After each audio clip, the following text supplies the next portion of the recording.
Kisah pilu Ngatina sudah minta maaf dan ngaku terpaksa curi kue karena lapar, tetap dihajar warga. Sebuah kisah pilu Ngatina menyorot perhatian publik saat ini. Diketahui, Ngatina mencuri kue karena sedang kelaparan. Walau sudah meminta maaf dan mengaku sudah mencuri kue karena lapar, ia tetap dihajar warga habis-habisan.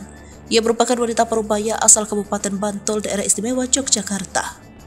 Ngatina terpaksa mencuri kue karena kondisi ekonominya yang kekurangan.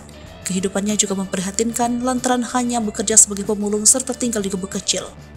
Apa yang dialami Ngatina menjadi perhatian polisi hingga diberikan bantuan. Berikut ini cerita lengkap Ngatina. Dihimpun tribunnews.com pada Kamis 31 Agustus 2023. Kejadian bermula saat Ngatina pergi ke Pasar Nitan Kabupaten Bantul pada Minggu 27 Agustus 2023 lalu. Ia kemudian diam-diam mengambil kue yang dijual pedagang pasar bernama Amir. Aksinya ketahuan hingga berujung dirinya jadi bulan-bulanan warga. Ia mendapat tindakan kekerasan dari sejumlah orang. Bahkan apa yang dialami Ngatina terekam kamera dan video viral di media sosial.